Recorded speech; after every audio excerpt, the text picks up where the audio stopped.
मशाल आपके हाथों से कराना चाह रहे हैं।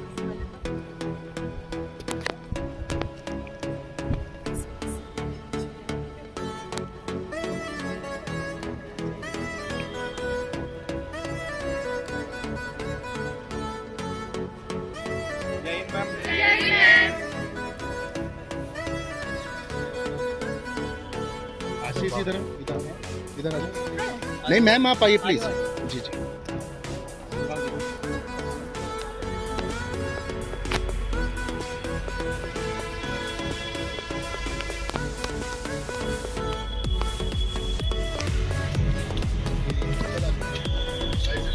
राइट साइड उधर में चलो साथ।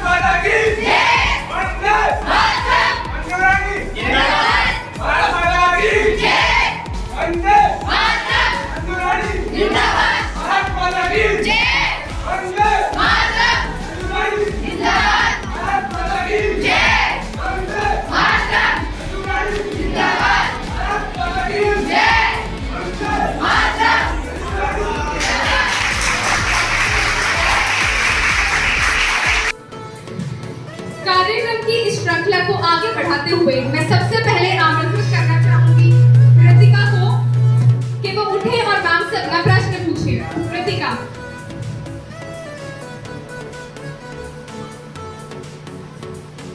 जय हिंद मैम। माननीय मैं कृतिका बुटार आपकी खेल संबंधी खेल पृष्ठभूमि के बारे में विस्तार से जानने के लिए अति उत्सुक हूँ। मैं जानना चाहती हूँ कि आपने शिक्षा व प्रशिक्षण कहाँ से ग्रहण किया है। सबसे पहले तो जितने भी यहाँ पे शिक्षक है सबको मेरा नमस्कार। और मुझे यहाँ पे आके मतलब बहुत अच्छा लग रहा है क्योंकि मैं जिस भी स्कूल में जाती हूँ तो थोड़ा मतलब वही चल रहा है कि इंग्लिश सब अंग्रेजी बढ़ रहे हैं, अंग्रेजी की तरफ ही जा रहे हैं। तो लेकिन जो यहाँ के मैं संस्कार देख रही हूँ वो मतलब बहुत अच्छा लगा है क्योंकि जो हमारी संस्कृति है, जो हमारे संस्कार हो कहीं ना कहीं मतलब छूटते जा रहे हैं पीछे। तो यही है कि जो बच्चे जहाँ सबसे बड़ा जो उसका जो जीवन की जो उसकी लाइफ होती है ज्यादा वही होता है कि वो स्कूल में ही सीखते हैं। तो जैसे कि मैंने स्पोर्ट्स स्टार्ट किया था तो जैसे आपने अभी क्वेश्चन पूछा है कि कहाँ से स्टार्ट किया, तो जी बिल्कुल मैं भी आप लोग को मतलब एक किसान परिवार से हूँ, छोटे से परिवार से हूँ। तो जब मैंने शुरू किया था तो मेरे घर में मतलब किसी को पता नहीं था कि मैं ऐसे गेम स्टार्ट किया है मैंने, क्योंकि पापा मतलब पहले तो मना करते थे। और मैंने जब first time lower T shirt भी पहना था तो तब भी मतलब डांट पड़ी थी कि क्या पहना, निकाल दो, क्योंकि गांव का थोड़ा सा माहौल ऐसा ही होता है। तो जब मैं गेम मैंने किया था स्टार्ट तो मुझे 1 साल हो गया था करते करते। तो उस टाइम पे मतलब मेरे घर में किसी को पता नहीं था कि मैं गेम करती हूँ। तो मैं अपने स्कूल में खेलने के लिए गई तो वहाँ पे मेरा फर्स्ट नंबर आया था। तो किसी लड़के ने मतलब मुझे देख लिया और जाके मेरे घर में बता दिया जाके पापा को, कह रहे तुम्हारी लड़की तो वहाँ पे खेल रही है। और आज से 10 साल पहले तो और भी थोड़ा सा ज्यादा इसको थोड़ा अजीब समझते थे कि लड़कियों को खेलना, लेकिन अभी तो ये है कि हाँ थोड़ा सा सब कुछ अच्छा चल रहा है, सपोर्ट भी मिल रहा है, गवर्नमेंट का सपोर्ट भी काफी करते हैं। तो यही था कि वो लड़के ने घर पे शिकायत कर दिया कि आपकी लड़की तो वहाँ पे खेल कूद कर रही है। पापा आए पीछे से स्कूटर उठा के, बोले कि तुझे किसी ने बोला है खेलने के लिए, घर चल। फिर मतलब डांट वाट पड़ी, लेकिन हमारे सर थे उन्होंने मुझे बताया, पापा को समझाया कि सर की कोई बात नहीं, बेटी है खेलने दो, कुछ टाइम तक खेल लेगी, जिद कर रही है फिर अपना घर ही आ जाएगी। तो ये कि वहां से मेरी शुरुआत की। फिर फैमिली जैसे मेरे साथ जाती थी कॉम्पिटिशन में, तो वहाँ पे गांव के माहौल से थोड़ा सा बाहर निकले, उनको भी पता चला कि घर बाहर का माहौल कैसा होता है। तो वहीं से मेरी शुरुआत हुई। और सुविधाएं तो थी नहीं, ग्राउंड भी नहीं थे, जैवलिंग भी नहीं था। तो यही है कि अगर आप में करने की कुछ इच्छा शक्ति है तो असुविधाएं मतलब आपका आगे आपका लक्ष्य नहीं रोक सकती। तो फिर अगली श्रेणी में निवेदन करूंगी दिया से कि वो उठे और मैम से अपना प्रश्न पूछे। प्लीज दिया। जय हिंद मैम। मेरा नाम दिया है, मैं बीसी तृतीय वर्ष की छात्रा हूँ। महोदया, मैं आपसे यह जानना चाहती हूँ कि हमारे भारतवर्ष में विभिन्न प्रकार के खेल खेले जाते हैं, लेकिन फिर भी आपने भाला फेंक खेल को अपना खेल चुना। इसके पीछे आपका मुख्य उद्देश्य क्या था? जी, इसका उद्देश्य तो पहले मैं शॉर्ट पुट डिस्कस करती थी, तो मेरे सर थे जो सिखाते थे, मुझे उन्होंने बोला कि बेटा तुम्हारी हाइट इतनी अच्छी नहीं है, क्योंकि ओलंपिक लेवल पे और वर्ल्ड लेवल पे जाने के लिए मेडल के लिए काफी अच्छी पर्सनैलिटी, थोड़ी सी हाइट चाहिए। तो अगर तुम्हें ओलंपिक लेवल पे मेडल लेना है तो बोलते थे कि मुझे नहीं लगता कि तुम शॉर्ट पुट और डिस्कस में कर सकते, क्योंकि लड़कियां काफी लंबी तगड़ी होती है।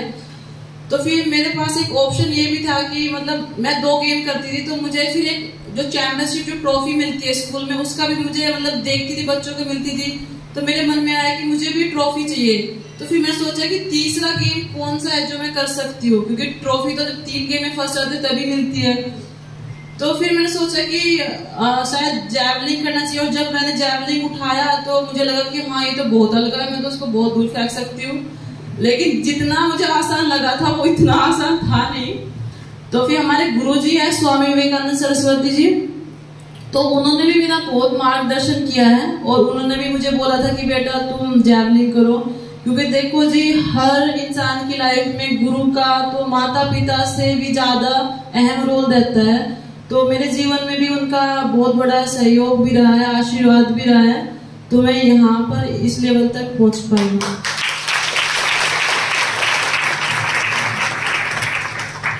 मैं आगे बढ़ाना चाहूंगी और आमंत्रित करना चाहूंगी वंश को कि वो उठे और मैम से अपना प्रश्न पूछे।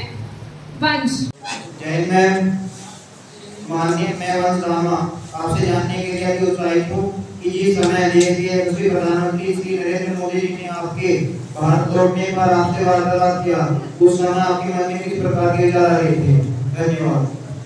जी, क्योंकि देश के प्रधानमंत्री से मिलना, उनके साथ खड़ा होना, उनसे बात करना बहुत ही गर्व की बात होती है। तो जब हम मेडल लेके जाते हैं, वो मिलते हैं, और लास्ट टाइम जैसे मैं ओलंपिक्स गई थी तो वहाँ पे मतलब मेरा मेडल नहीं आया था, अच्छा नहीं कर पाई थी, तो हम लोग मतलब बहुत दुखी थे कि मेडल नहीं ले पाए। तो मोदी जी ने हमें आमंत्रित किया था कि सब बच्चों को आना है, पर हम लोग तो जैसे प्लेयर हार जाते हैं तो बहुत दुखी होते हैं कि हमारे से तो बात करेंगे नहीं, जिसके मेडल आए उनसे ही बात करेंगे। तो हम मन में संशय था कि जाए या ना जाए, क्योंकि बात तो होनी नहीं हमारी उनसे। तो लेकिन हम गए और प्रधानमंत्री जी ने इतने अच्छे से बात की हमारे से, और उन्हें ये बोला कि बेटा जो हार है आपको निराश नहीं होना है, और जो मेडल लेके आए उनको भी बोला था कि हार को मतलब निराश नहीं होना हार से, और जो आप जो मेडल लेके आते हो, जो सक्सेस है उसको सर पे नहीं चढ़ना देना है। तो वहां से अच्छा संदेश मिला था।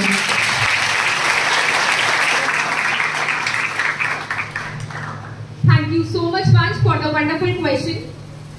इसी श्रेणी में मैं अगला प्रश्न पूछने के लिए आमंत्रित करना चाहूंगी अदिति को। अदिति। मेरा नाम अदिति सोलन है, मैं बीए तृतीय वर्ष की छात्रा हूँ। महोदया, मैं जानने के लिए अति उत्सुक हूँ कि एशियन खेलों में स्वर्ण पदक जीतने के उपरांत आपके आगे क्या क्या चीजें रहेंगी?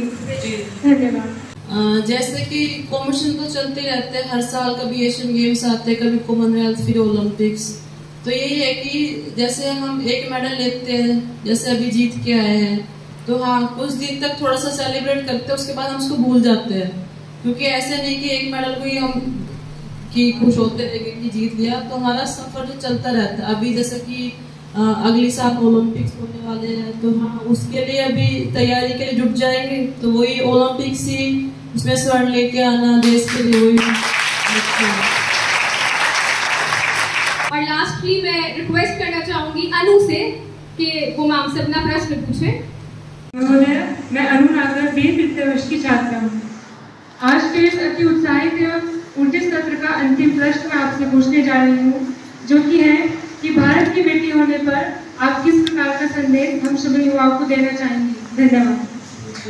मैं तो यही संदेश देना चाहती हूँ कि जब मैंने गेम स्टार्ट किया था और मैं जैसे बाहर की जो यूरोप के जो देश है वहां पे खेलने के लिए जाती थी, तो जो लड़कियां है वो उनकी जो हाइट और जो पर्सनैलिटी होती थी वो 6 फीट तक की होती है वो लड़कियां। तो मैं तो उनके कंधे तक ही आती थी, तो फिर मैं मतलब देखती थी उनको कि ये तो बहुत स्ट्रॉन्ग लड़कियां हैं और मेरी तो हाइट भी कम है, तो मैं ना उनको देख के थोड़ा सा घबरा जाती थी कि मैं इनसे कैसे मतलब मुकाबला कर पाऊंगी, कैसे जीत पाऊंगी। लेकिन प्रैक्टिस की और काफी अच्छे से अपना डिसिप्लिन में रह के, तो एक दिन ये हुआ कि जो एक लड़की थी वर्ल्ड चैंपियन थी, ओलंपिक चैंपियन भी थी, उसको मैंने हराया। तो उसके बाद से मतलब मुझे मेरे दिमाग में तो वो एक्सपीरियंस मेरे लिए ऐसा था कि पर्सनालिटी वगैरह कोई मैटर नहीं करती, या फिर अगला बंदे के पास कितनी फैसिलिटी है या फिर वो कितना रिच है, ये कोई मैटर नहीं करता। बस यही है कि आपकी जो लगन है, इच्छा शक्ति है, जो मेहनत है, आप उसको करते रहिए। Thank you so much ma'am. और हम बहुत गौरवान्वित हैं कि आप हमारे भारत की बेटी और हमारे मेरठ की बेटी हैं। आपकी पर्सनालिटी से जरूर हमारे बच्चे कुछ सीखेंगे और आपसे प्रेरणा लेकर जीवन की ऊंचाइयों को छुएंगे। Thank you so much ma'am. और मैं आप लोगों को मतलब मेरी तरफ से एक संदेश ये देना चाहती हूँ कि जैसे कि अभी हमारे देश में ज्यादातर क्या है कि लोग इंग्लिश को बहुत ज्यादा मान्यता देने लग गए, मतलब एक तरह से अंग्रेजी बनते जा रहे हैं। तो जैसे मैं यूरोप की कंट्री में जाती हूँ, चाइना, जापान, यूरोप सभी में गई हूँ, तो मैंने वहां पे देखा है कि कोई लोग इंग्लिश सीखना ही नहीं चाहते हैं। वो हमें बोलते हैं कि हम क्यों इंग्लिश सीखे, तुम हमारी ही भाषा सीखो। तो यही है कि जो हमारी जो संस्कृति है, जो हिंदी है और संस्कृत है, और जो हमारा रहन सहन है, जो पहनावा है, उसको हमें मतलब बहुत मान्यता देनी चाहिए। क्योंकि जब मैं थोड़ी बड़ी हुई थी तो मुझे लगता था कि चलो कुछ नहीं है, ये साधारण सा पहनावा, लेकिन मैं जब बाहर गई तो मैंने सीखा कि जो ये हमारी संस्कृति है ना, यही हमारी पहचान है।